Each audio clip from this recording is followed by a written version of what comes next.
Friday from the campaign group.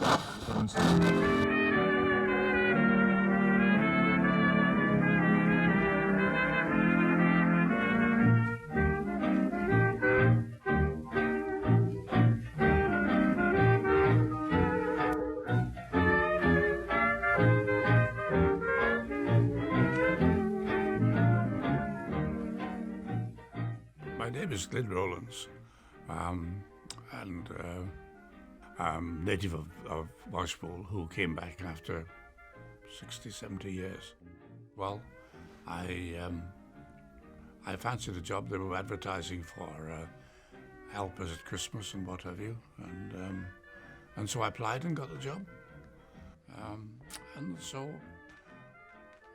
I continued in the post office until they called me up in 1944.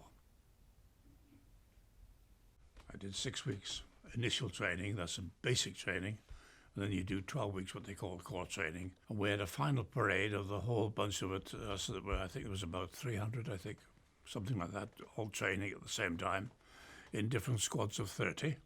And the regimental sergeant major, who'd only got one arm, and he called out my name, my army number, and he told us that we were lucky people. We were not going to Normandy with the other people. You're going to Nottingham, which was the main depot of the Army Post Office. Anybody who was in the forces, except the Navy, all their mails went through Nottingham.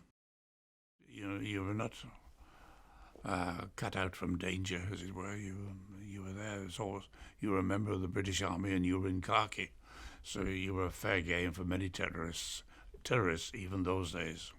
So I remember a fellow, a very good friend of mine, and he was posted to Jerusalem, to the Middle East. But we used to correspond, of course, being good pals, and it was some time afterwards that there was a fracas with the Jews and the Stern gang, and they got entrance to the Army Post Office in the St. David's Hotel in Jerusalem, and he was stabbed to death in his sleep.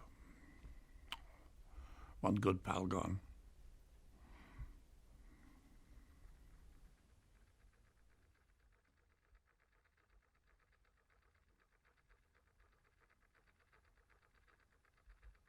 Whilst based in Rimini, there was an epidemic of sandfly fever. Sandfly fever, quite like mosquitoes, used to attack you and lay in your hair. So we had to have all our hair cut off. But then they issued us with these mosquito nets.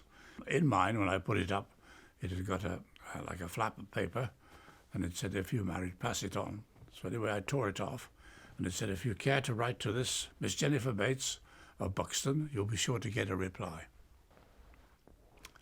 I did write, and I met her. So I went to this address, and she came to the door, and she got a wedding ring on. She got married, and she never told me. I had decided that I'd probably stay on in the army, but when she came along, I decided not to. So a woman stopped me having a long career in the army. Unfortunately, I'm on my own. I don't have my wife, so I can't really enjoy my pension as I would like to. I have very little social life here, unfortunately.